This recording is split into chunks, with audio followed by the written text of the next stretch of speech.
The staff at Riverdale Public Library mocked Elena Vega behind her back every day. They had no idea she once controlled million-dollar drones that eliminated high-value targets across 3 continents. The fluorescent lights hummed softly overhead as Elena adjusted her thick-rimmed glasses and continued cataloging the new shipment of mystery novels. At 36, her slender frame and quiet demeanor made her virtually invisible to the patrons who frequented the library's worn wooden tables and dusty aisles. Preparing and narrating this type of story took us long efforts and hard work. So if you are enjoying the story, please consider subscribing to our channel. Miss Vega, these technical books were mishelved again, Director Kimberly Powell announced, dropping a stack of engineering texts onto Elena's desk with a thud. I need you to be more careful with the Dewey Decimal System. This isn't rocket science. Elena nodded politely, her dark eyes remaining fixed on her computer screen. I'll take care of it right away, she replied softly, her fingers unconsciously reaching for the small silver pendant hanging around her neck, a stylized thunderbolt barely visible beneath her conservative cardigan. Kimberly sighed dramatically.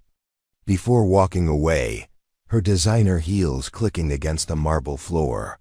I swear, if it weren't for budget cuts, we have someone with actual technical skills handling the STEM section, she muttered just loud enough for Elena to hear. Comments stung, but not for the reasons Director Powell assumed.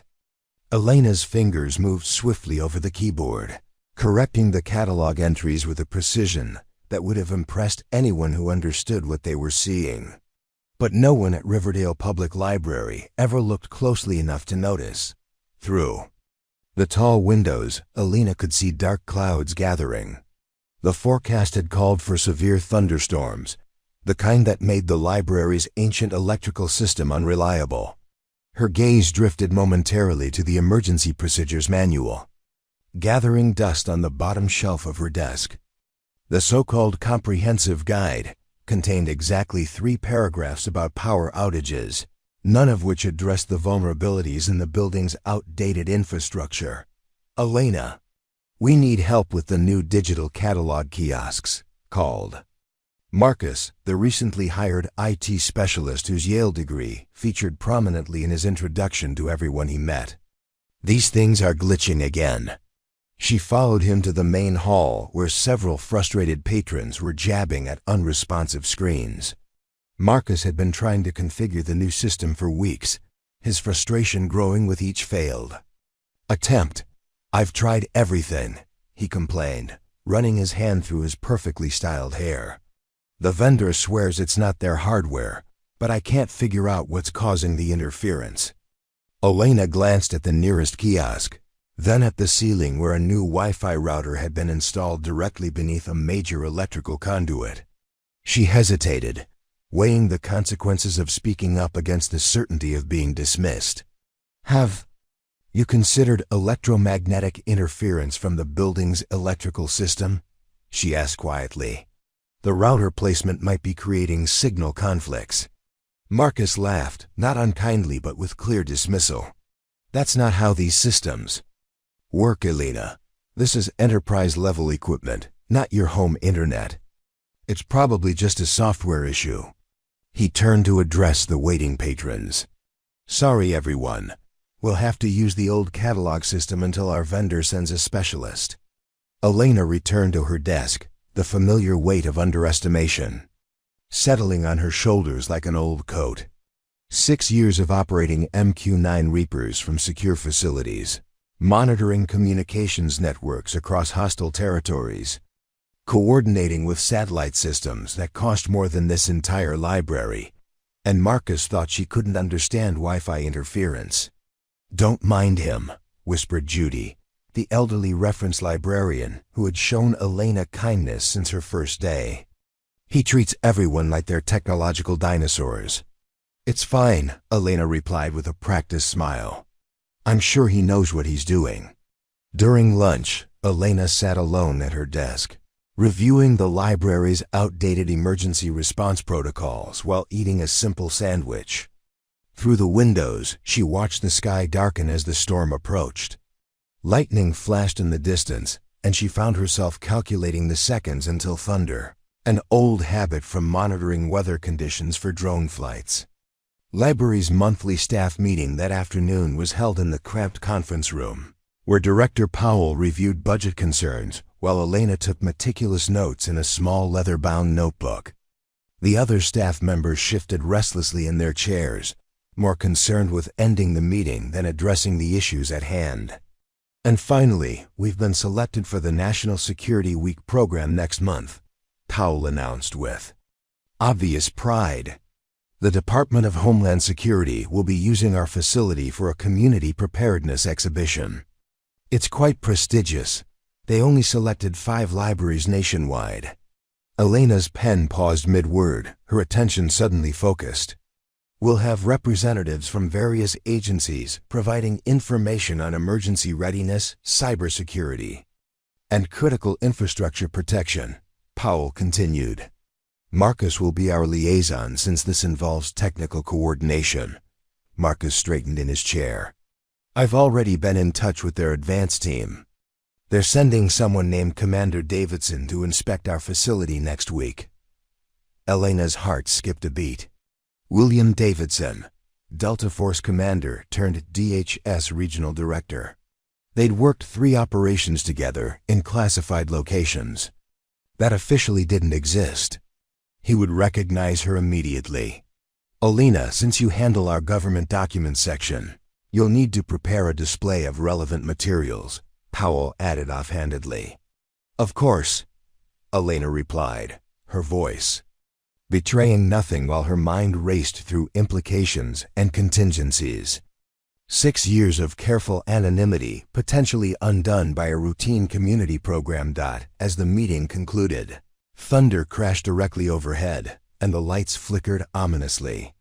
Everyone keep your fingers crossed, Powell joked. The electrician says our backup generator should work, but you know how that goes. Back at her desk, Elena discreetly pulled up the library's electrical schematics on her computer. The backup generator was connected to a transfer switch that hadn't been serviced in nearly a decade. If the power went out during a major storm, the library's sensitive systems, including security and emergency communications, would be vulnerable. Her fingers traced the thunderbolt pendant as rain began lashing against the windows. The pendant wasn't merely decorative. It was the only personal item she'd kept from her previous life, a custom-designed insignia from the classified drone unit known only as Thunderstrike to the handful of officials with high enough clearance to know it existed. Lightning struck again, closer this time, and Elena counted under her breath 1,000, 1,000, before thunder shook the building's foundation. The storm was directly overhead now, and with it came the familiar tension of approaching conflict. The quiet library worker felt her senses sharpening, her mind shifting into an operational awareness state that had once been as natural as breathing. No one in Riverdale Public Library suspected that the unassuming woman who organized their books and processed their returns had once sat in darkened command centers, making life-or-death decisions while monitoring high-resolution feeds from drones circling thousands of feet above foreign soil. They saw what they expected to see, a shy, technically challenged librarian who probably struggled with her smartphone. The truth was far more complicated, and if Commander Davidson's impending visit wasn't concerning enough, the approaching storm was triggering Elena's finely tuned threat assessment instincts. Something about the library's vulnerabilities and the timing of events was setting off warning signals that she hadn't felt since her final mission, the one that had forced her into this quiet, hidden life in the first place. The storm intensified as afternoon faded into evening. Most patrons had already left, seeking safer shelter before the worst hit. Elena watched as Marcus struggled with the new security system, muttering curses under his breath, while attempting to activate the emergency protocols that would protect the library's digital archives in case of power failure. Need any help? She offered, knowing what his answer would be. I've got it, he snapped, not bothering to look up from the control panel. "This is specialized equipment. You need to understand network architecture and security protocols to configure it properly." Elena bit back a response about how she'd once secured communications for drone operations against enemy hackers while coordinating with 3 different intelligence agencies. Instead, she nodded and returned to securing physical materials that might be damaged if the roof leaked, a task deemed appropriate for her limited capabilities. "Elena, make sure all the first editions in the rare book room are covered, Director," Powell instructed, checking items off her clipboard with bureaucratic precision. "And please try not to handle them too much. Some of those volumes are irreplaceable." "The Dickens collection should be moved away from the east wall," Elena suggested. "That section of the roof has been compromised since last winter's freeze." Powell looked up, surprised. "How would you know that?" "I noticed water stains on the ceiling tiles," Elena explained. "The pattern suggests structural damage rather than simple condensation." For a moment, Powell seemed impressed, but the expression quickly faded. "Just cover everything, please. Marcus needs to secure the network before we lose power." As Elena carefully draped protective coverings over glass display cases containing the library's most valuable items, she overheard Marcus on the phone with the security system vendor. "No, I can't access the emergency override," he was saying, frustration evident in his voice. "The protocol requires a specific sequence that isn't in any of the documentation you provided." Elena knew exactly what sequence he needed. The system was a modified version of secure networks she'd worked with during joint operations with Homeland Security. 3 years ago, she would have had the authorization codes memorized, could have bypassed the entire verification process. With her security clearance, now she was arranging plastic sheeting over leather-bound books while a Yale graduate struggled with technology she could navigate in her sleep. Lightning struck nearby with a blinding flash, followed immediately by a deafening crack of thunder. The lights flickered once, twice, then went out completely. Emergency. Lighting kicked in, casting eerie shadows across the library's vaulted ceiling. "Everyone stay calm," Powell called out. "The generator should activate any second now." But the seconds stretched into a full minute with no sign of the backup power engaging. Elena's internal alarm bells were ringing. This wasn't just a routine power outage. "Marcus, status report on the generator?" Powell asked, her composed voice betraying a hint of concern. "System shows it should be running," he replied, frowning at the tablet in his hands. "I don't understand why it's not engaging." Elena moved quietly toward the window, pulling out her phone and opening a weather radar app. The storm pattern displayed wasn't typical for the region, a fact that might seem insignificant to most people, but triggered her operational instincts. She'd seen similar weather anomalies during drone operations when electronic warfare was being conducted nearby. "I'm going to check the generator," she announced, already heading toward the maintenance hallway. "Elena, wait. You don't know anything about generators," Powell called after her. "We should wait for maintenance personnel." But Elena was already moving with purpose down the darkened corridor, her steps sure despite the minimal emergency lighting. 6 years of navigating unfamiliar terrain through night vision displays had given her excellent spatial awareness in low-light conditions. The generator room was locked, but the simple pin tumbler mechanism took her less than 10 seconds to bypass. Using a library card and a paper clip. Inside, she immediately spotted the problem. The transfer switch had been manually disabled. This wasn't equipment failure. Someone had deliberately prevented the backup power from engaging. Working quickly, she reset the switch and inspected the rest of the system for tampering. There, a small electronic device attached to the control panel, designed to look like standard equipment, but clearly aftermarket. A signal jammer, military grade, specifically configured to disrupt the frequency used by the library's security. System. Elena removed it carefully, pocketing the device as the generator rumbled to life. The emergency lights brightened momentarily before the main lighting system gradually came back online. She slipped out of the generator room, relocking the door behind her, and returned to the main area where Powell and Marcus were still trying to determine what had happened. "Power's back," Elena announced casually. "Looks like the generator just needed to be reset." Marcus stared at her. "You reset the generator? How did you even get into the maintenance room?"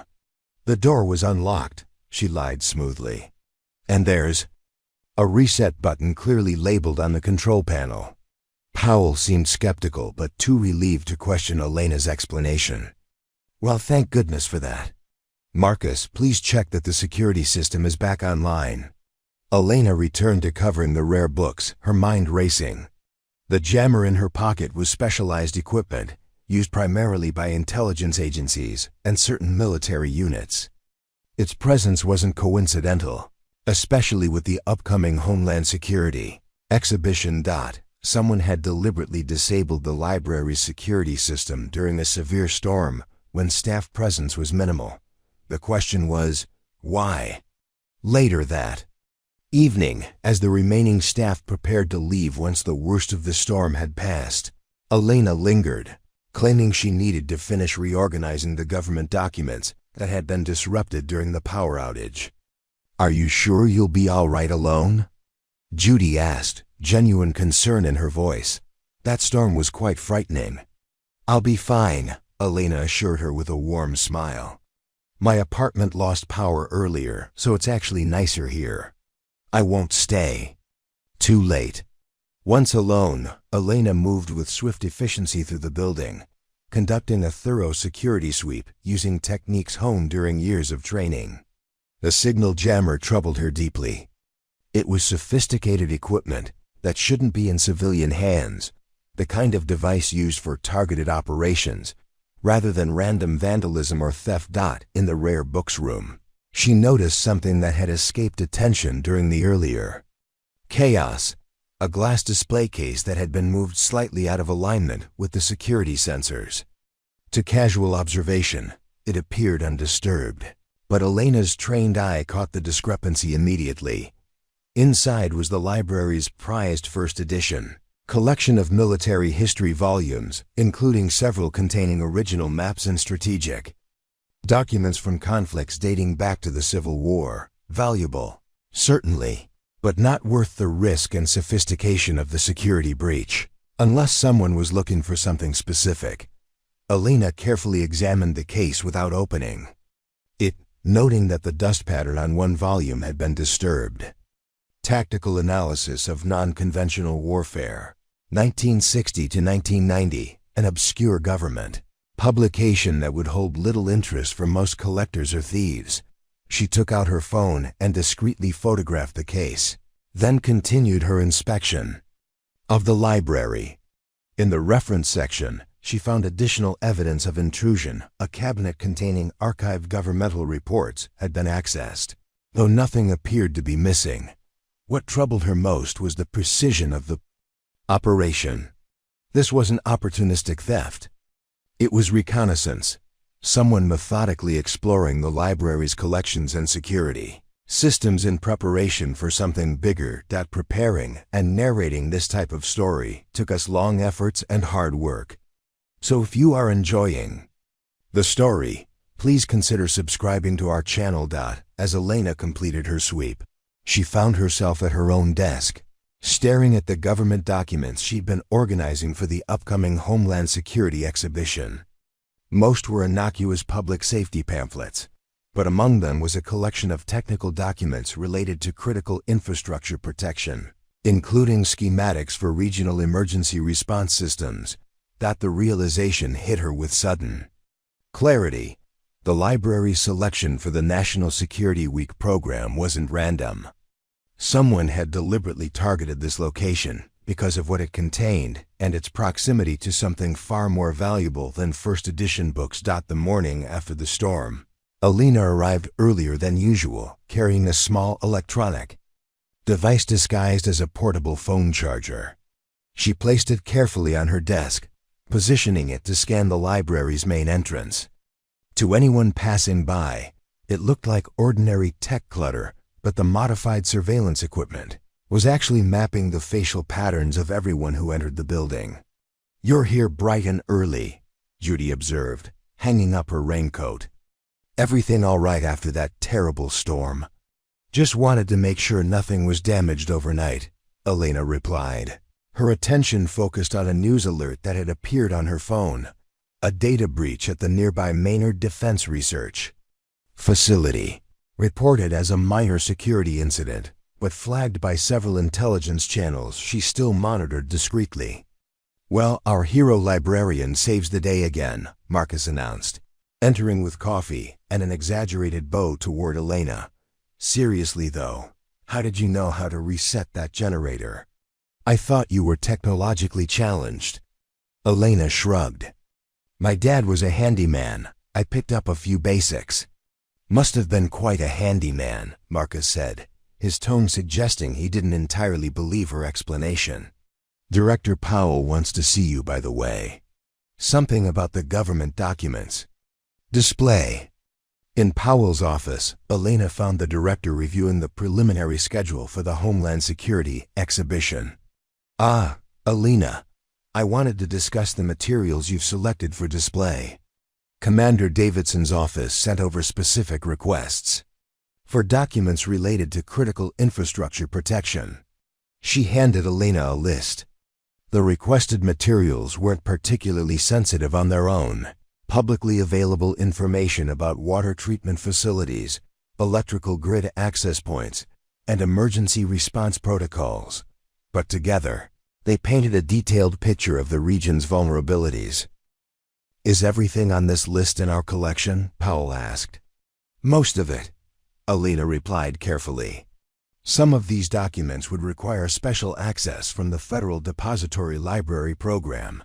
They're restricted from general circulation."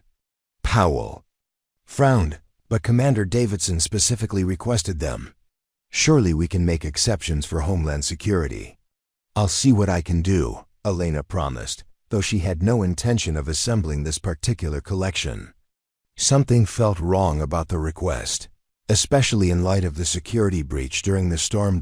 As she left Powell's office, she nearly collided with Brian Thompson, the library's new security guard, a recent hire who'd started just weeks before the announcement of the Homeland Security exhibition. Elena had noticed him watching her on several occasions, his attention more focused than casual observation warranted. "Sorry about that, Ms. Vega," he said with an easy smile that didn't reach his eyes. "Nasty business with the power outage last night. Lucky you knew how to fix the generator." The comment seemed innocent enough, but Elena detected something probing beneath the casual remark. "Just got lucky," she replied, matching his light tone while noting the slight bulge beneath his uniform jacket, not standard issue for library security. Back at her desk, Elena began carefully examining the requested document list while simultaneously reviewing what she knew about Commander Davidson. Their last operation together had been in Yemen, tracking a high-value target with links to domestic terror cells. Davidson had been her primary contact when she'd reported disturbing chatter about American infrastructure vulnerabilities. Now, 6 years later, he was coming to a small-town library that happened to house specialized government documents about those same vulnerabilities. The coincidence seemed increasingly unlikely. "Elena, are you listening?" Marcus's voice broke through her concentration. He was standing at her desk with several other staff members, all looking at her expectantly. "I'm sorry, what was that?" she asked, quickly minimizing the windows on her computer screen. "We're taking lunch orders for the staff meeting tomorrow," he explained with exaggerated patience. "The one where we're finalizing preparations for the Homeland Security exhibition. The biggest event we've hosted in years?" "Right, of course," she nodded, noting the condescension in his tone. "Turkey sandwich is fine, thanks." "You know," said Vanessa from circulation, not bothering to lower her voice, "for someone responsible for government documents, you'd think she'd be more excited about actual government officials visiting." I heard she barely passed the basic cataloging exam, Marcus added, just loud enough for Elena to hear as they walked away. Powell only keeps her on because of some diversity initiative. Elena let the comments wash over her, long accustomed to being underestimated. Their mockery was a minor irritation compared to the growing certainty that something dangerous was unfolding around the library. She turned her attention to security guard Thompson, who was now making his rounds through the rare book section, paying particular attention to the military history collection that had been disturbed during the storm. During her lunch break, Elena retreated to her car in the far corner of the parking lot. Once certain she wasn't observed, she removed a specially modified tablet from beneath her seat and began analyzing the data collected by her surveillance device. The facial recognition program flagged 2 individuals who had entered the library that morning, both with partial matches to a watch list she'd maintained since leaving active service. One was Thompson, the security guard.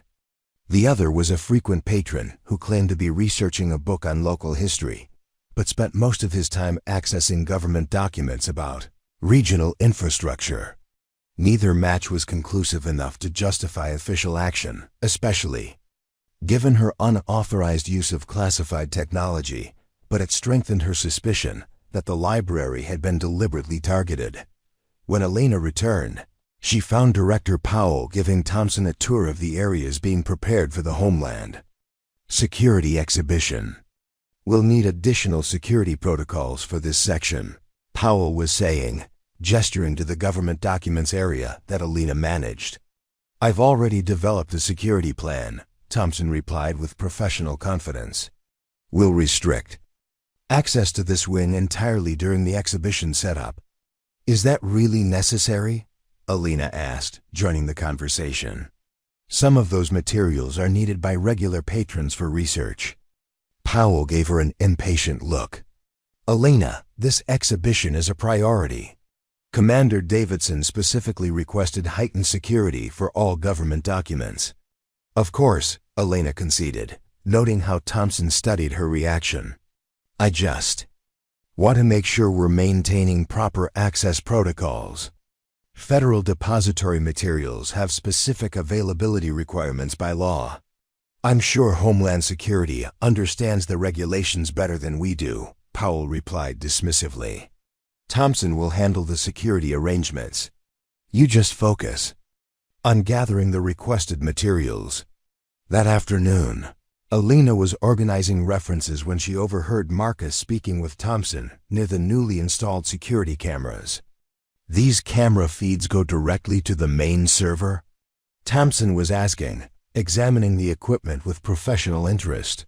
"Yes, but there's a backup system that stores footage locally for 72 hours, Marcus explained proudly. "I designed it myself after the last security upgrade failed. It's completely isolated from the main network, unhackable unless you physically access the storage drives." "Impressive," Thompson remarked. "Where exactly is this backup system located?" Elena moved closer, pretending to shelve books while listening carefully to Marcus describe the exact location and specifications of the security backup system, information that should never be shared with anyone outside the core IT team, especially not someone who had only recently joined the staff. "And what about during power outages?" Thompson inquired. "Does the system maintain functionality?" "That was the one weakness," Marcus admitted. "But after last night's incident, I've reconfigured it to draw power directly from the emergency generator.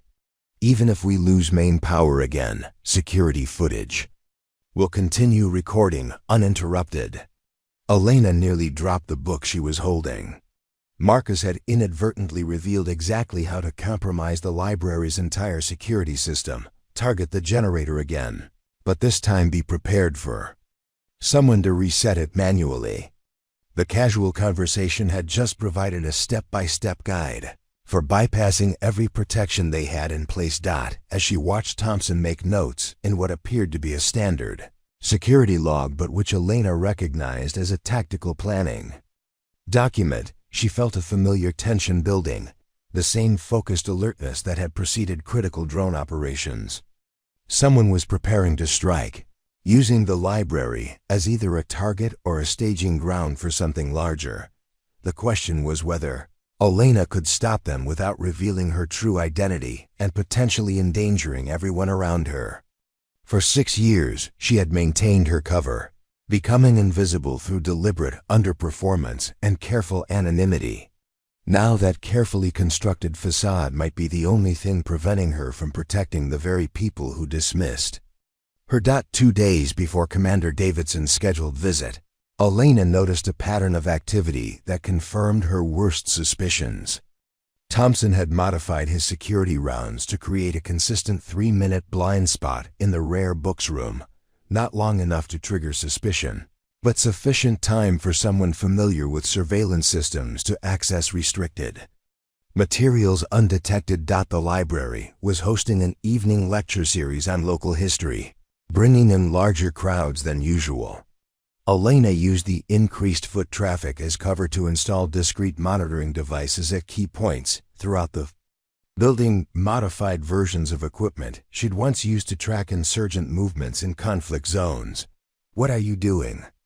Marcus's voice startled her as she placed a small sensor beneath a shelf in the government documents section. Elena smoothly palmed the device while pretending to retrieve a fallen bookmark. "Just tidying up. We want everything perfect for the Homeland Security people."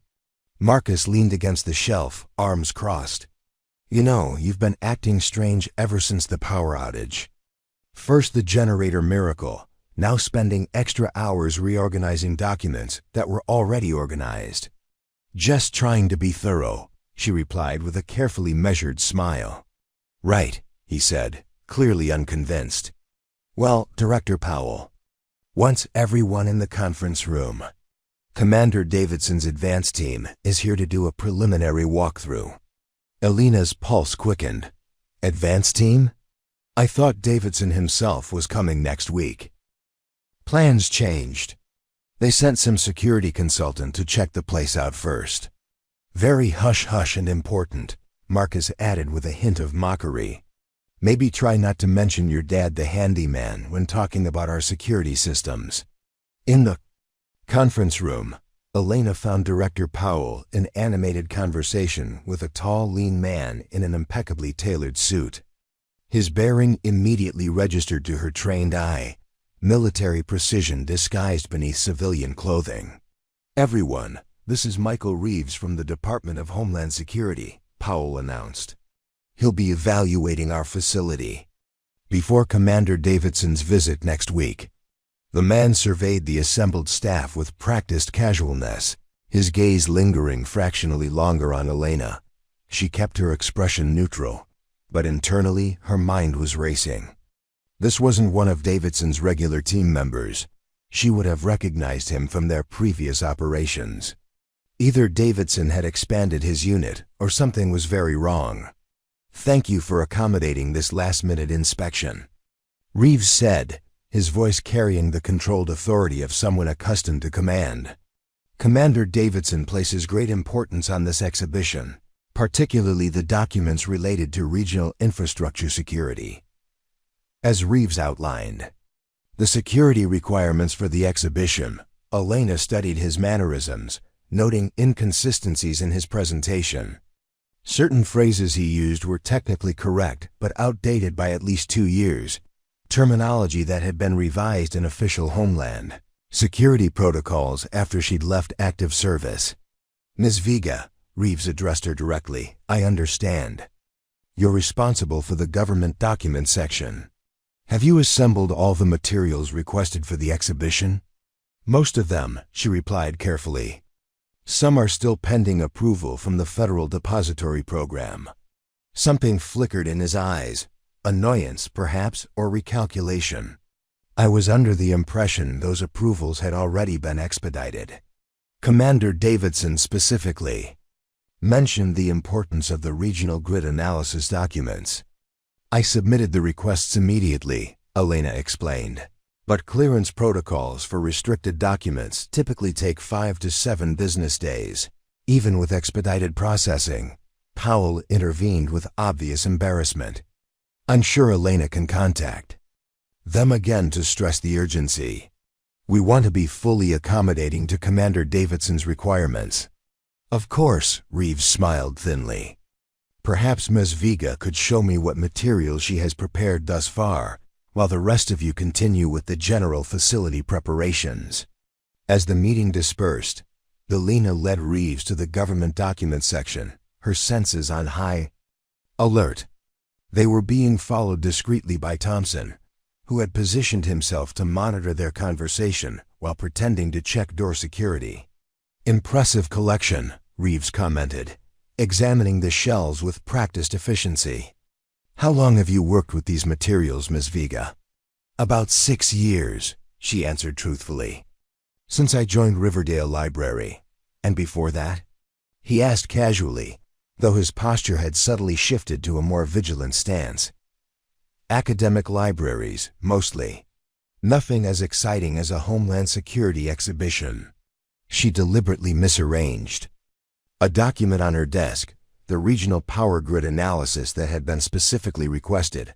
Watching to see if he noticed, his eyes tracked the movement instantly, confirming her suspicion that his interest was highly specific rather than general. A genuine Homeland Security consultant would be concerned with overall document security protocols, not the location of particular files. "The documents Commander Davidson requested are particularly sensitive," Reeves continued, moving closer to her desk. "They contain detailed information about vulnerabilities in critical infrastructure. In the wrong hands, they could facilitate significant disruption to regional services. That's why proper clearance is essential," Elena replied, meeting his gaze directly. "Federal regulations are quite strict about access to such materials." A subtle shift in his expression told her he was reassessing her, perhaps wondering if there was more to the unassuming librarian than initially appeared. The moment passed quickly as Director Powell joined them, eager to demonstrate the library's cooperation. "Mr. Reeves, I've instructed our IT department to provide you with complete access to our security systems," Powell announced proudly. "Marcus will show you everything you need to see." "Very helpful," Reeves nodded. "I'd like to begin with the camera system and backup power arrangements." After they departed, Elena immediately accessed her computer and sent an encrypted message through channels that hadn't been used in years. A priority alert to Commander Davidson's official address, flagging security concerns at Riverdale Library. She had no way of knowing if the message would reach him in time, or if her former commander would even remember her after 6 years of silence. That evening, as the staff prepared to close, Marcus approached Elena's desk with unusual hesitation. "Hey, so that Homeland Security guy asked a lot of questions about you." Elena looked up, maintaining her carefully neutral expression. "What kind of questions?" "Background stuff mostly. How long you've worked here, your areas of expertise." He seemed really interested in your previous employment. Marcus shrugged, attempting casual indifference but clearly intrigued. "I told him you were pretty much a mystery to all of us. Quiet, keeps to herself, surprisingly good with the generator that one time." "Thanks for the character reference," Elena replied dryly. "Look, I know I give you a hard time," Marcus admitted, "but if there's something going on with this Homeland Security thing that's making you uncomfortable, you can say so." Powell's so starstruck by the whole exhibition that she's not asking any questions. The unexpected concern caught Elena off guard. For a moment, she considered confiding in him, but years of operational security training prevailed. "I just want to make sure we're following proper protocols for the documents. Some of them contain sensitive information." Marcus nodded, clearly unsatisfied with her response, but unwilling to push further. "Well, Thompson and that Reeves guy are doing another walkthrough tomorrow morning before we open. They're very interested in your section." After everyone had left, Elena conducted her own thorough inspection of the building, checking each of her monitoring devices. The data confirmed what she had suspected. multiple unauthorized access attempts to the rare books room and government document section after hours, each precisely timed to exploit gaps in the security camera coverage. More troubling was evidence that someone had been accessing the library's network from an external location, attempting to retrieve the digital copies of documents that hadn't yet been assembled for the exhibition. The intrusion methods displayed a level of sophistication far beyond ordinary hackers. These were techniques used by intelligence services for covert information gathering. In the staff break room, Elena found Thompson's security log casually left open on the table. Too casually, perhaps, the perfect appearance of accidental oversight. She photographed it anyway, noting the systematic documentation of staff movements, particularly her own. Her routines, lunch breaks, and even bathroom visits had been meticulously recorded and analyzed for patterns. As she prepared to leave, her phone vibrated with an encrypted alert from one of her monitoring devices. Someone had entered the library through the service entrance, the only door not covered by official security cameras. Moving silently through the darkened building, Elena positioned herself to observe without being detected. In the rare books room, a figure in dark clothing was methodically photographing documents from the military history collection, paying particular attention to the volume she had noted as disturbed after the storm. Even in the dim emergency lighting, she recognized Thompson's distinctive profile and the practiced efficiency of his movements. Elena retreated without confronting him, gathering crucial intelligence about his methods and targets. This wasn't random theft or opportunistic espionage. Thompson was executing a carefully planned operation focused on specific information that, combined with the infrastructure documents Reeves had requested, painted a disturbing picture of possible intentions. In her apartment, Elena removed a locked case from beneath a floorboard hidden under her bed. Inside was equipment she had hoped never to use again: secure communication devices, identity documents under various names, and a compact 9mm pistol with suppressor. The items represented a life she had left behind, but now found herself dragged back into by circumstances beyond her control. As she assembled the components of a secure satellite uplink, Elena knew that her carefully constructed identity as the unassuming librarian was rapidly approaching its expiration date. Commander Davidson's visit was scheduled for less than 48 hours from now, and everything pointed to some kind of operation being planned to coincide with his arrival. The quiet library worker who had endured years of condescension and dismissal was facing a critical decision: maintain her cover and potentially allow a security threat to unfold, or reveal her true capabilities and sacrifice the anonymity that had protected her since her last mission went catastrophically wrong. Elena arrived at the library the next morning to find it already bustling with activity. Homeland Security banners hung in the entrance hall, and workers were setting up display booths for the upcoming exhibition. Reeves was directing the placement of equipment with Thompson at his side, both men displaying the easy coordination of colleagues who had worked together before. "There she is," Director Powell called out, waving Elena over. "Mr. Reeves has some questions about document placement for the exhibition." Approaching the men, Elena noted a third individual she hadn't seen before, a technician installing what appeared to be standard network equipment, but which she recognized as advanced signal boosting technology, typically used for remote data extraction. "Miss Vega," Reeves greeted her with manufactured warmth. "We were just discussing the optimal arrangement for the infrastructure documents. Have you had any luck expediting those approvals? The Federal Depository Program requires direct authorization from sector chiefs for restricted materials," Elena explained. "I've submitted all the necessary forms, but they're still processing." Reeves's smile tightened. "Perhaps I wasn't clear about the importance of these documents. Commander Davidson specifically requested complete access to the regional grid analyzes and emergency response protocols, which is why I've prepared comprehensive summaries of all publicly available information." Elena countered, gesturing to the neatly organized displays she had assembled, deliberately excluding the most sensitive materials that could compromise. Regional Security. Powell intervened, clearly anxious about disappointing their distinguished visitor. Elena, surely there's something more we can do. Mr. Reeves represents Homeland Security, after all. Even Homeland Security follows federal protocols for document access. Elena replied calmly. I can't release restricted materials without proper authorization. Can't or won't. Thompson muttered just loudly enough to be heard. Reeves placed a conciliatory hand on Powell's shoulder.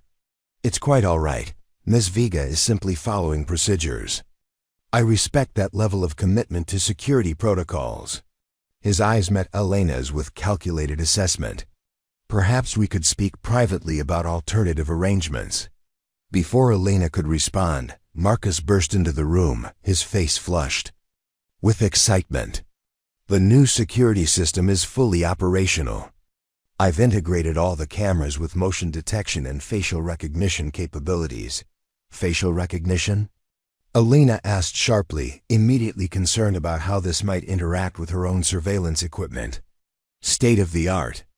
Marcus boasted, oblivious to her concern. Mr. Reeves provided the software upgrade this morning. It can identify known security threats and alert us immediately. How thoughtful, Elena remarked, watching Reeves carefully. The installation of unauthorized facial recognition in a public library raised numerous red flags, both legal and operational. She needed to determine exactly what database they were running comparisons against. Unnecessary precaution, Reeves explained smoothly. Commander Davidson's visit requires enhanced security measures. The system will be removed after the exhibition concludes. Speaking of which, Powell interjected, Commander Davidson's office called to confirm his arrival. Tomorrow at 10 a.m. Elena, I need you to ensure all the government documents are properly displayed by end of day. As the group dispersed, Elena noticed Thompson lingering near her desk, ostensibly checking a nearby security camera, but clearly monitoring her reactions. She maintained her unassuming demeanor while mentally calculating how this new facial recognition system might compromise her identity if it connected to federal databases. During her lunch break, Elena secluded herself in the archive room's preservation closet, one of the few spaces without camera coverage, and accessed her secure communications device. The message she had sent to Commander Davidson remained unacknowledged, but an automated system notification indicated it had been received and flagged for priority review. She composed a second, more urgent message detailing the facial recognition installation and suspicious activities surrounding the exhibition preparations. As she was about to transmit, she heard footsteps approaching and quickly concealed the device in her pocket. Elena, are you in there? Judy's voice called through the door. Director Powell is looking for you. Something about missing documents from the exhibition preparation. Coming. Elena responded, slipping the device into her bag and composing her features into their usual mild expression before emerging from the closet. In Powell's office, she found the director looking uncharacteristically concerned, with both Reeves and Marcus standing by the window in serious conversation. There you are, Powell said, her voice tight with tension. Mr. Reeves has identified a significant security concern. Several critical documents appear to be missing from the exhibition preparation materials. Missing? Elena asked, genuinely confused. She had deliberately excluded sensitive materials, but had meticulously organized everything else. Reeves stepped forward, holding a tablet displaying a detailed inventory list. According to the Federal Depository Records, this library holds complete documentation on the Regional Emergency Response Network, including access codes and vulnerability assessments. Yet these materials are conspicuously absent from your prepared displays. The list he presented contained document numbers that Elena didn't recognize, reference codes that weren't part of the library's standard government depository collection. Either Reeves was mistaken about the library's holdings, or someone had deliberately planted these documents in their collection for later retrieval. These reference numbers don't match our catalog system, Elena explained, examining the list carefully. Are you certain these materials were assigned to Riverdale Library? Absolutely certain, Reeves insisted, his friendly demeanor now replaced by cold professionalism. The assignment records were verified by Commander Davidson himself. Powell looked devastated. Elena, this is extremely serious. If we've misplaced sensitive Homeland Security documents, we haven't misplaced anything. Elena interrupted with quiet confidence. I've managed this collection for 6 years. These document numbers have never been part of our holdings. Marcus stepped forward, his expression sympathetic but condescending. Elena, is it possible you simply missed them in your cataloging? Some of these government coding systems can be confusing if you don't have specialized training. The irony of being lectured about government classification systems by someone who wouldn't recognize a classified document if it were labeled as such almost made Elena smile. Instead, she maintained her professional composure. I'll conduct a thorough search of our entire government document section, she offered. If these materials exist in our collection, I'll find them. I appreciate your cooperation, Reeves nodded, though his eyes remained cold. Given the sensitive nature of these documents, I'll need to assign Officer Thompson to assist with your search. The arrangement was clearly designed to monitor her activities rather than provide actual assistance. Elena recognized the tactic from her own operational playbook. Keep potential security risks under constant surveillance while establishing a pretext for access to restricted areas. Throughout the afternoon, Elena methodically searched through the government documents collection with Thompson watching her every move. She deliberately focused on areas she knew wouldn't contain the fictitious documents, buying time while she tried to decipher Reeves's actual objective.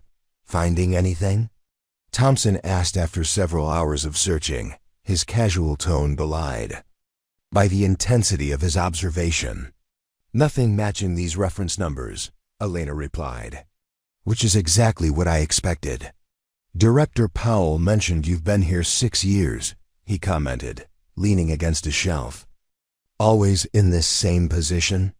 Seems like someone with your attention to detail might have advanced further.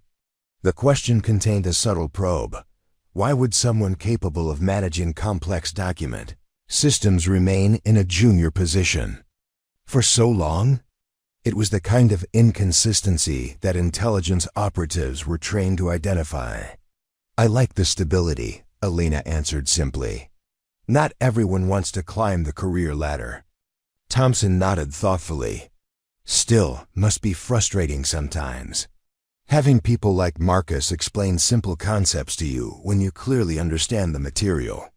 The comment was designed to elicit a reaction, either defensiveness or a revealing display of expertise beyond her apparent qualifications. Elena recognized the interrogation technique and responded with the perfect blend of mild frustration and resignation that her library worker persona would naturally feel. You get used to it, she shrugged. Marcus means well. As closing time approached, Reeves returned to check on their progress, his disappointment at their lack of findings poorly concealed beneath professional courtesy. Perhaps we should continue the search tomorrow morning before Commander Davidson arrives, he suggested. These documents are essential for his presentation. The library opens at 9 a.m., Elena noted. That doesn't leave much time before his 10 a.m. arrival. Then we'll need to make arrangements for after-hours access, Reeves replied, glancing at Powell, who had joined them. Director, I'll need Miss Vega and Officer Thompson to remain this evening to continue the search. Powell hesitated only briefly, before nodding. Of course, whatever you need. Elena, I know it's unusual, but this is a matter of national security. I understand, Elena agreed, recognizing the opportunity this presented. After-hours access would allow her to monitor Reeves and Thompson without the distraction of other staff members. "I'm happy to stay as long as necessary." As the other staff prepared to leave for the day, Elena noticed Marcus installing additional equipment near the network server room.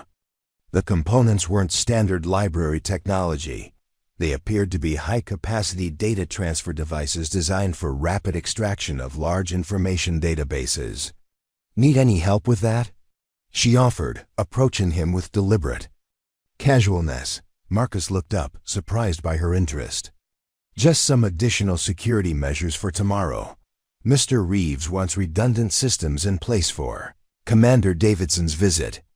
"Seems like a lot of equipment for a one-day exhibition," Elena observed, recognizing several components that had military-grade specifications far beyond what would be necessary for library security. "Homeland Security doesn't mess around," Marcus replied with obvious admiration. "This stuff is cutting edge, way beyond the usual library budget." As he continued working, Elena noted the equipment's configuration. It wasn't designed for security monitoring, but for network infiltration and data extraction. Whatever Reeves was planning, it involved compromising the library's entire information system and potentially accessing connected municipal networks. The library fell into an unsettling silence as the last staff members departed, leaving Elena alone with Reeves and Thompson. Fluorescent lights hummed overhead, casting harsh shadows across the empty reading rooms as their footsteps echoed through the vacant building. "Let's focus on the basement archives," Reeves suggested, checking his watch with calculated impatience. "Historical government publications are sometimes misfiled there."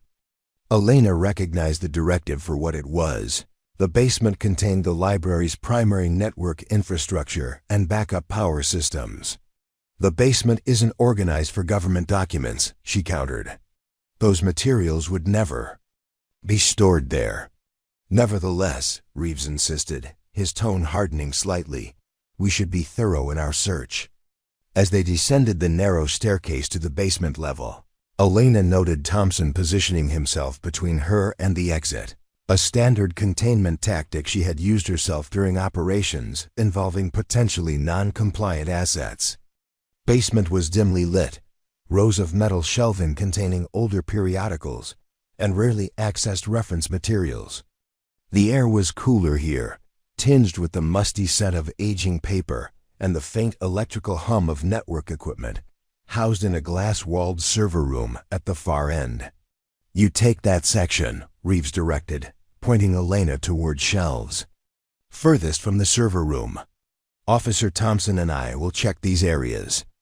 Elena complied, watching through her peripheral vision as the two men exchanged meaningful glances before Thompson moved toward the electrical panel while Reeves approached the server room door. Neither was actually searching for documents, pretending to examine shelved materials. Elena carefully positioned herself to observe their activities while maintaining her appearance of dutiful compliance. Thompson was systematically examining the building's electrical system, taking photographs of the circuit breakers with a specialized device that appeared to be analyzing power flow patterns. Reeves, meanwhile, had produced an electronic keycard that shouldn't have worked on the library's standard locks, yet the server room door opened smoothly at his approach. Once inside, he began connecting portable equipment to the main network terminals, devices designed for data extraction rather than security monitoring. Elena continued her pretense of searching, gradually moving between shelving units to maintain visual contact with both men. Their activities confirmed her suspicions. This wasn't about missing documents or exhibition security. They were mapping the library's systems for some purpose that almost certainly involved the building's connection to municipal infrastructure networks. "Finding anything interesting?" she called out, purposely giving them warning before approaching. Thompson quickly resumed the searching posture while Reeves emerged from the server room, closing the door behind him. "Nothing yet," he replied smoothly. "These reference systems can be quite challenging to navigate. Especially in the dark, Elena noted, gesturing toward the dimly lit corners of the basement. Let me adjust the lighting so we can see better.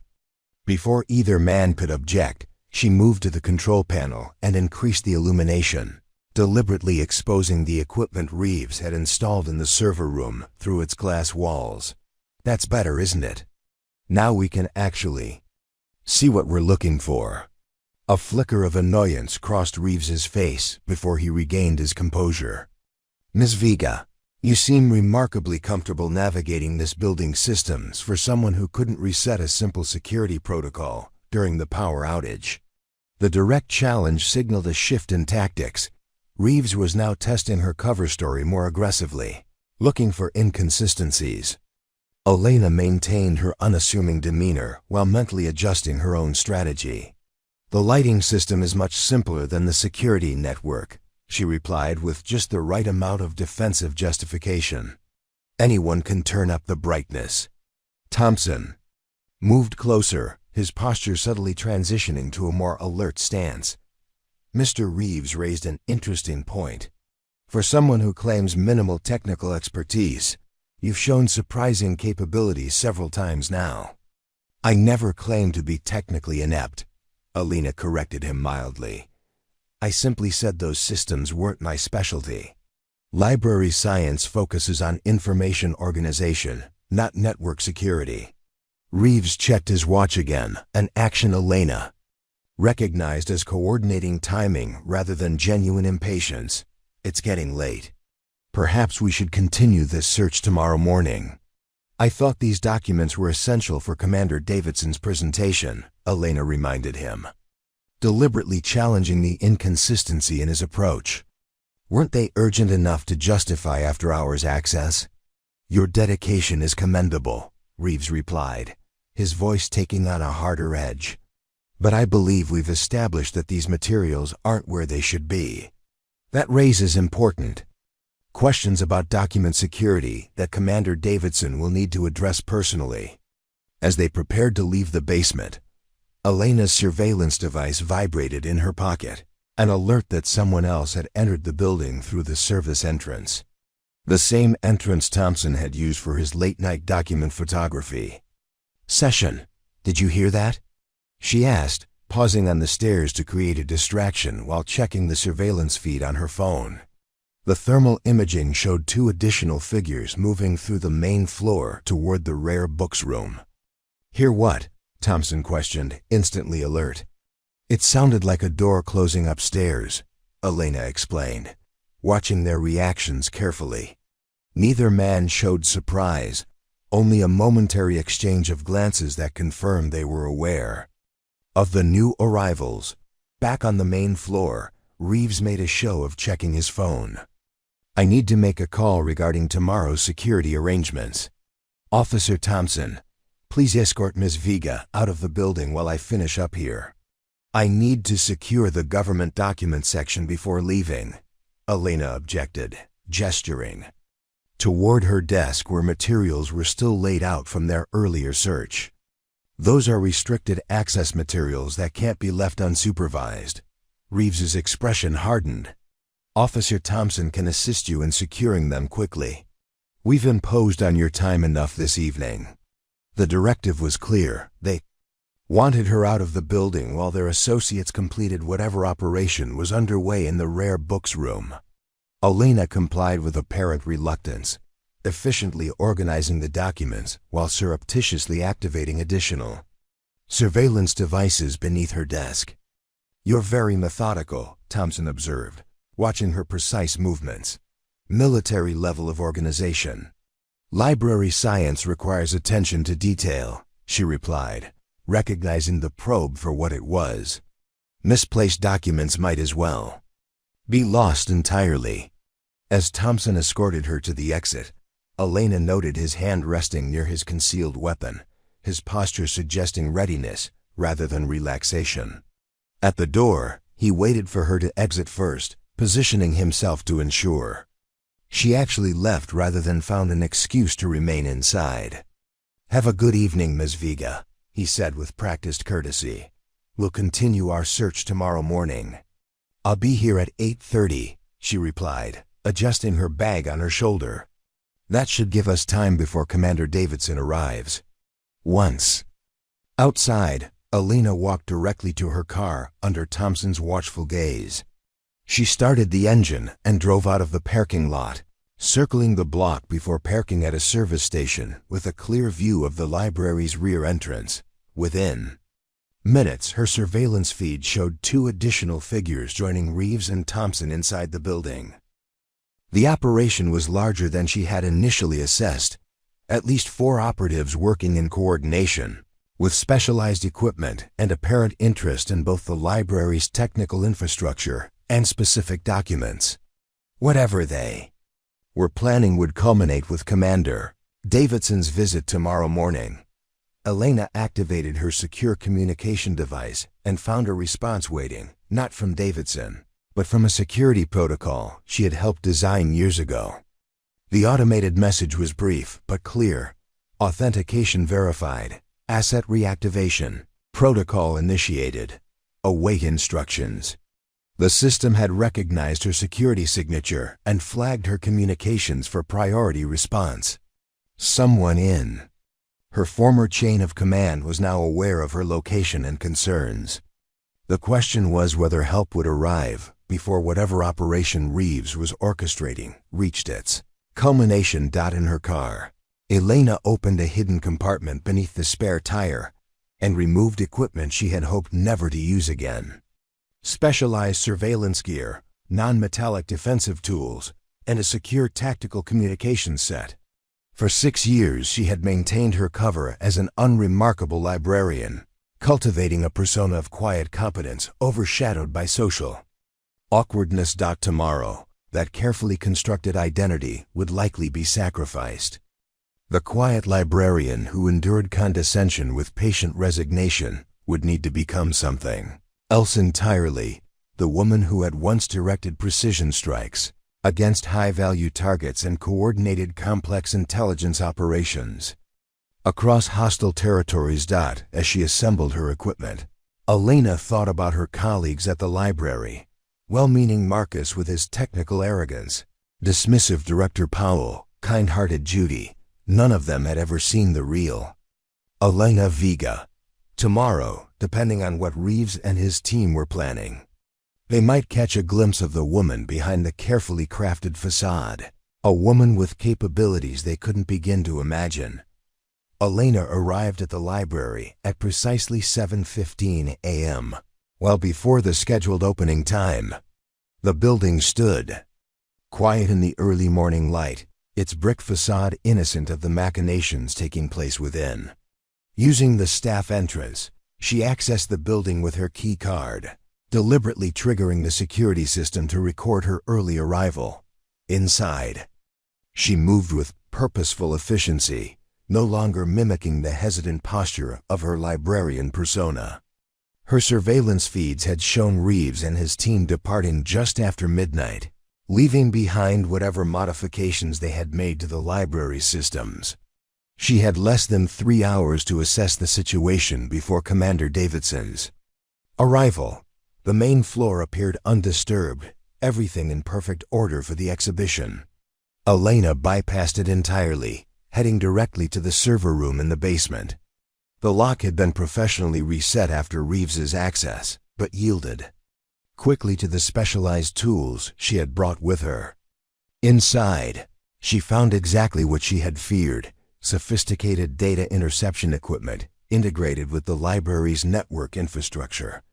The modifications were expertly done, designed to be invisible to casual inspection.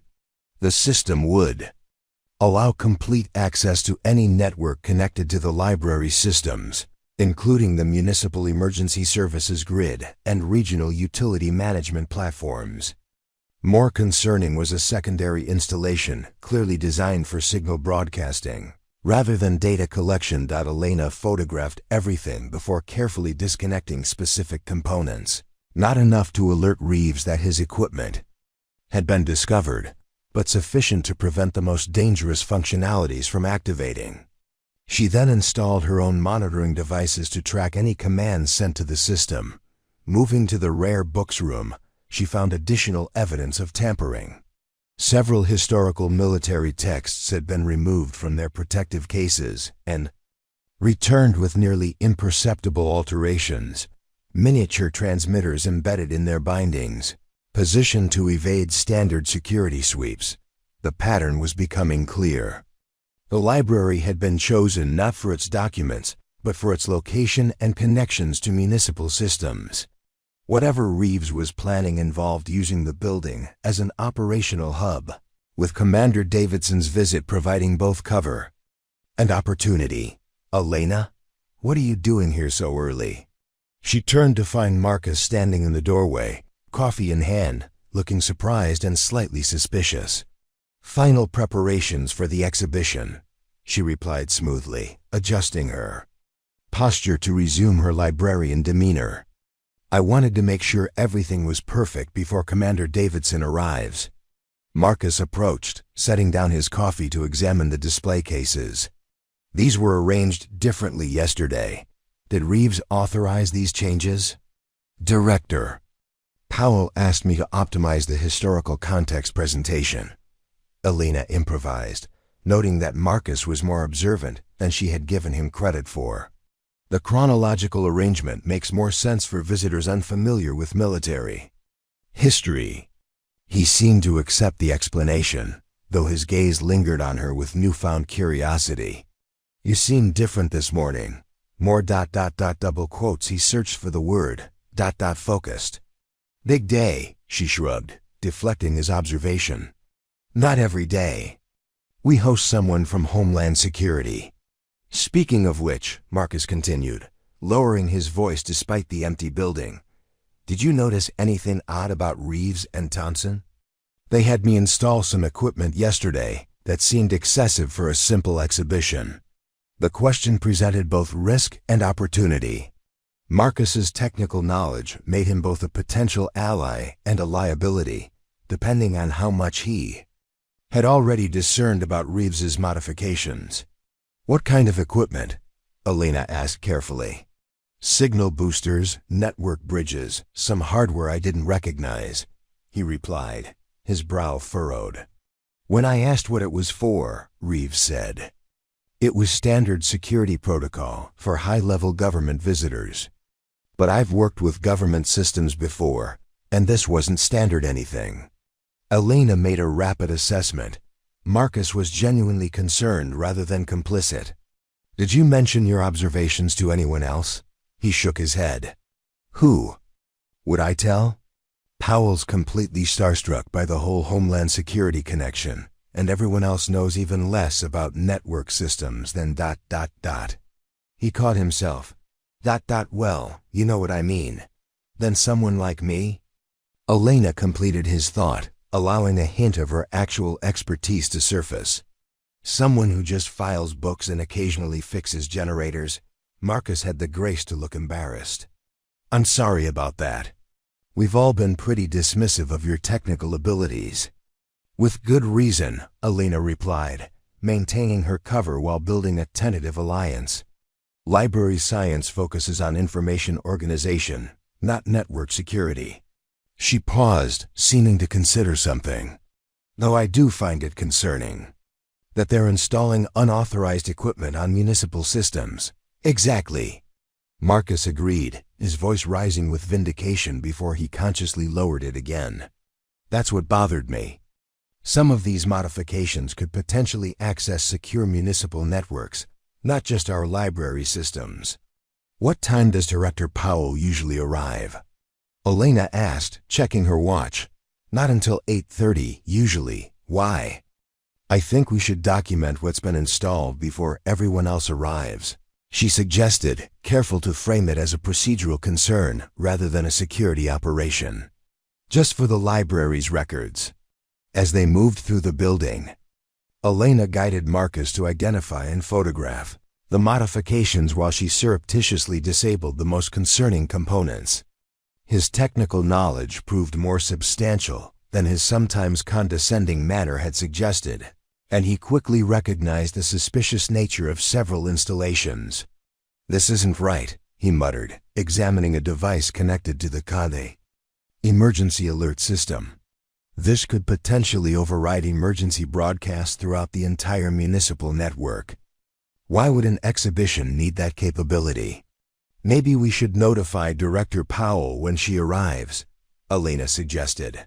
Watching his reaction carefully, Marcus hesitated, weighing professional concerns against the excitement of being involved in something important. What if Reeves and Thompson arrive first? They seemed pretty insistent that all this equipment was necessary. "Then we'll explain our concerns professionally," Elena replied. Noting the time, 8:10 a.m., Commander Davidson would arrive in less than 2 hours, and she still hadn't determined exactly what Reeves was planning.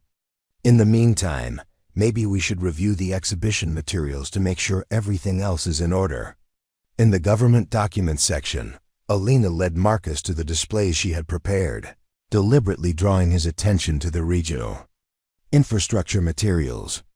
These documents show standard public information about emergency response systems. Did Reeves request anything more detailed than this? Marcus examined the displays, then frowned. "He specifically asked me about restricted access documentation for the regional power grid and water treatment facilities. Said they were essential for Commander Davidson's presentation. Those would require special clearance," Elena noted, watching his reaction. "Even Homeland Security would need to follow proper protocols for accessing that level of information." Before Marcus could respond, the main entrance security system chimed, indicating someone had entered the building. Both turned to the security monitor, which showed Thompson making his way toward the exhibition area, 30 minutes ahead of schedule. "I should get back to the IT department," Marcus said nervously. "They'll expect me to run final system checks before the event." "Go ahead," Elena agreed, making a quick decision.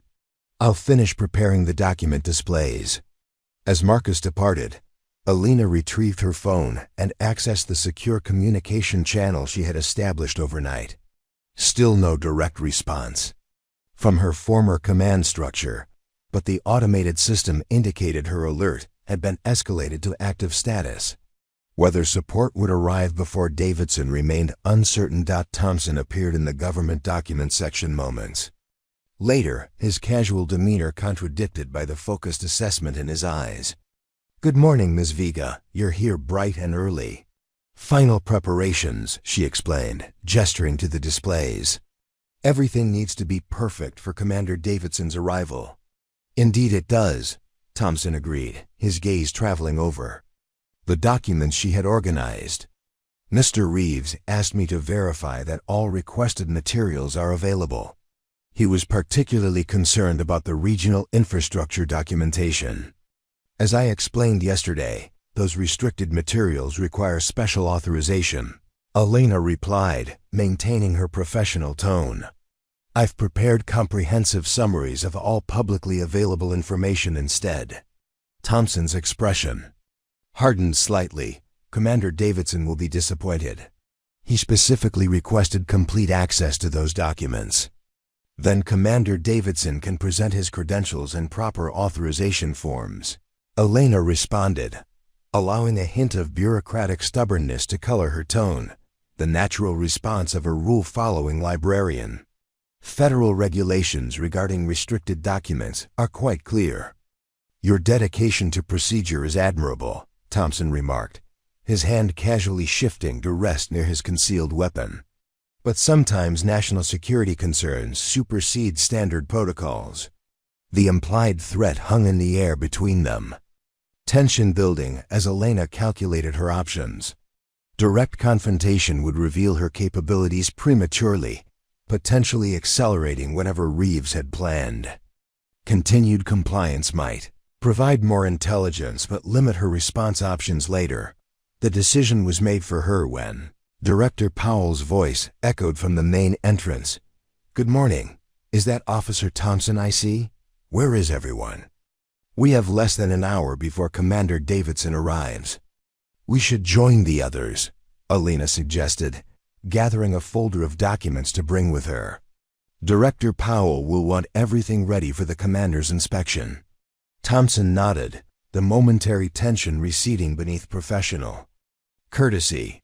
After you, Ms. Vega. As they walked toward the main exhibition area, Elena noted the subtle communications device in Thompson's ear, not standard security equipment, but military-grade tactical communications. Reeves and his team were coordinating more actively now, suggesting their operation was entering its final phase. In the main hall, Reeves was directing the placement of additional security equipment, while Powell fussed over the welcome materials. At the registration table, library staff arrived in groups of 2s and 3s, excitement building as the exhibition preparations neared completion. "There you are," Powell exclaimed upon seeing Elena. "Is everything ready in the government documents section?" Commander Davidson's office called to confirm he's en route, arriving at precisely 10 a.m. "The public information displays are complete," Elena confirmed, emphasizing the word public while watching Reeves's reaction. "All materials are arranged according to standard exhibition protocols." Reeves approached, his practiced smile not reaching his eyes. "Excellent work, Ms. Vega. I'm sure Commander Davidson will be most interested in your document organization systems." The subtle emphasis on your carried clear warning. Her obstruction had been noted and would be addressed.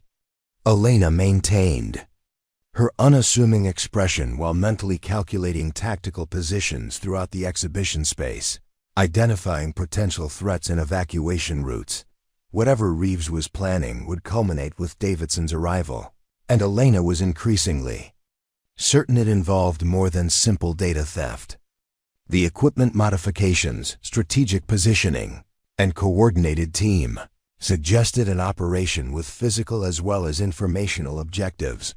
The exhibition hall filled with invited guests and local officials by 9:30 a.m., creating the perfect blend of civic ceremony and security theater. Elena moved efficiently through the crowd, distributing information packets while conducting continuous threat assessment. Reeves had positioned his team at strategic points throughout the library. Thompson near the main entrance, 2 operatives she had identified through surveillance stationed near emergency exits, and Reeves himself commanding a clear view of the central exhibition area where Davidson would deliver his address. "You seem unusually comfortable with all this security presence," Judy observed, helping Elena arrange final display materials. "I'm practically shaking with nerves." "Just focusing on the job," Elena replied, noting that Marcus was watching her from the technology booth with increasing curiosity. Their earlier conversation had clearly prompted him to reconsider his assumptions about the unassuming librarian. At 9:45, Director Powell gathered the staff for final instructions, her voice pitched higher with nervous excitement. "Commander Davidson's motorcade will arrive in 15 minutes. Everyone remember your assigned positions and responsibilities." She turned to Elena with uncharacteristic appreciation. "Elena, excellent work with the government documents display.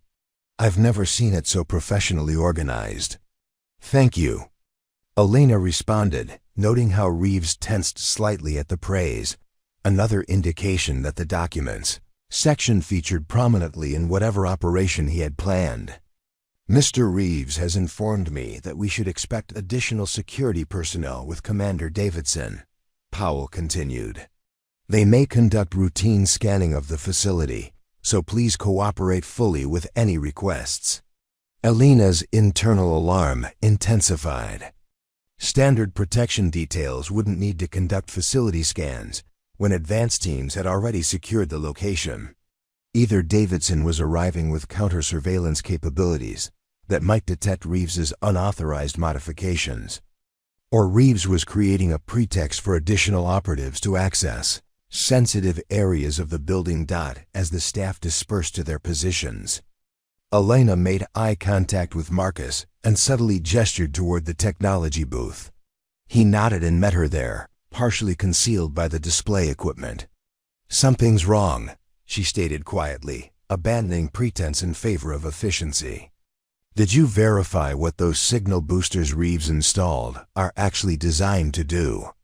Marcus nodded, his expression serious. They're not standard signal boosters. They appear to be some kind of network bridge that could potentially bypass security protocols and connected systems. I tried disabling one discreetly, but it has tamper protection I've never seen before.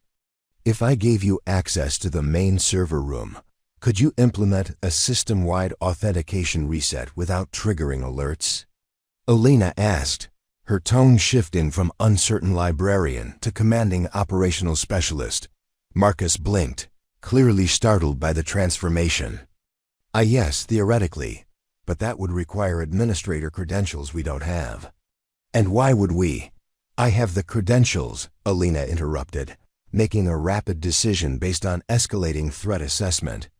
I need you to execute a silent system reset exactly 3 minutes after Commander Davidson enters the building. Can you do that? Who are you? Marcus asked, finally articulating the question his expression had been asking all morning. Someone who's trying to prevent whatever Reeves and his team are planning, she answered, checking her watch. Davidson arrives in 12 minutes. I need your answer now.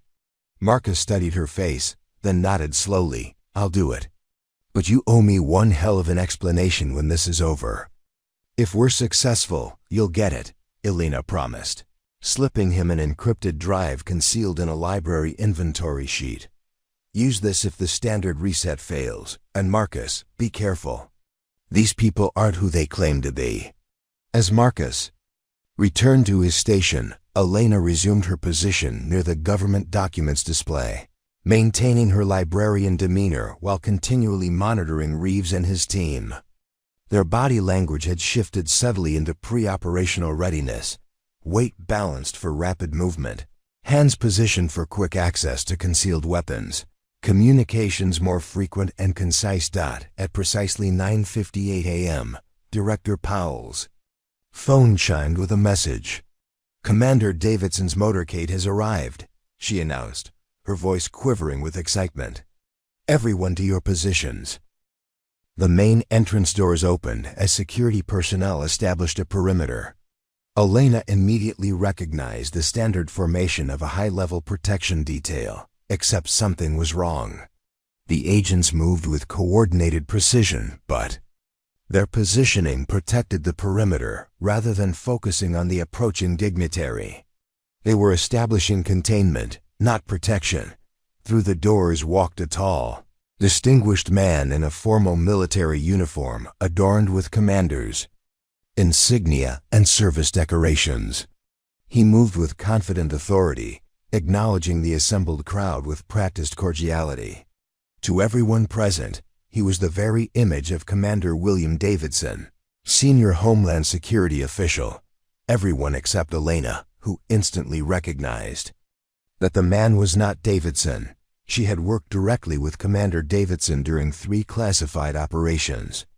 The man entering the library matched his physical description and had clearly been briefed on his mannerisms, but subtle inconsistencies betrayed the impersonation, minute differences in gait, the positioning of service medals, and most tellingly, his failure to perform Davidson's habitual security scan upon entering unfamiliar environments. The revelation crystallized the threat assessment. This wasn't about stealing documents or compromising the library systems. It was an elaborate, false flag operation using Davidson's identity as cover. The real commander was either compromised or unaware his identity was being used. As the impostor Davidson approached the central exhibition area, Reeves moved to intercept him, the 2 men exchanging the practiced greetings of colleagues while Powell hovered nearby, eager to welcome their distinguished visitor. Commander Davidson, welcome to Riverdale Public Library, Powell gushed, extending her hand. We're so honored to host this important exhibition. The honor is mine, the impostor replied with perfect professional charm. Homeland Security values community partnerships in our ongoing mission to protect critical infrastructure. Elena checked her watch. 2 minutes until Marcus would execute the system reset. She needed to maintain her cover while positioning herself to respond when Reeves's operation activated. Moving smoothly through the exhibition area, she approached Powell with a folder of materials. "Director, these are the additional regional infrastructure summaries you requested for Commander Davidson's review," she said, using the interaction to gain closer proximity to the impostor. "Ah, thank you, Elena," Powell responded, taking the folder and presenting it to the commander. "These materials were prepared by our government document specialist." The impostor Davidson turned his attention to Elena, his practiced smile never wavering. "Excellent. I understand you've been quite thorough in organizing the materials for today's exhibition, Ms. Vega." "Just doing my job, Commander," she replied, meeting his gaze directly while assessing tactical variables. 4 team members visible, potentially more among the assembled guests. The technology modification suggested a cyber component to their operation, likely targeting connected municipal systems. "Your dedication is commendable," he continued, his eyes flickering briefly to Reeves, who gave an imperceptible nod.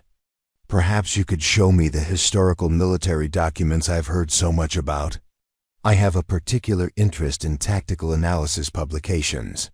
The request confirmed Elena's assessment. They were moving toward the rare books room where she had discovered the embedded transmitters. Whatever they had planned was about to initiate. "Of course, Commander," she agreed, noting that Thompson had shifted position to follow them while maintaining communication with the team. "The military history collection is one of our most valuable resources." As they moved away from the main exhibition area, Elena caught Marcus's eye from his position at the technology booth. He nodded once, confirming he was prepared to execute the system reset. 60 seconds remaining, the impostor Davidson walked beside Elena toward the rare books room, maintaining perfect professional small talk while Reeves and Thompson followed at a calculated distance. "I understand you've managed the government documents section for several years, Ms. Vega." 6 years, she confirmed, leading him past display cases while tracking the positions of all operational personnel through reflected surfaces and peripheral vision. "Interesting career choice," he remarked with practiced casualness. "Your background suggests you might have been suited for more dynamic work." The comment confirmed what Elena had suspected. They had investigated her background and found inconsistencies in her cover identity. The question was how much they actually knew about who she had been before becoming a librarian. "I find library science perfectly satisfying," she replied as they entered the rare books room. "Organization of information has its own rewards. 30 seconds until system reset." "Indeed," the impostor agreed, moving directly to the display. Case containing the military tactical analyzes. "Information properly controlled is the most powerful resource in modern warfare." Thompson closed the door behind them, effectively isolating Elena with the 2 primary operatives while Reeves retrieved a specialized electronic device from his jacket. The pretense was rapidly approaching its end. "Now, Ms. Vega," Reeves stated, his tone shifting from collegial to commanding, "I believe you've been intentionally obstructing our access to certain documents. That obstruction ends now." 10 seconds to system reset. Elena maintained her confused librarian expression while shifting her weight subtly into optimal defensive positioning. "I'm not sure what you mean. All publicly available documents are included in the exhibition." "We're not interested in what's publicly available," the impostor Davidson replied, his friendly facade dissolving into cold efficiency.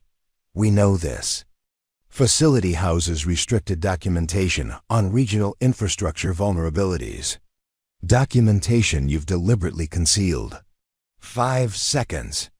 Commander Davidson would know that such documents require proper security clearance and authorization forms.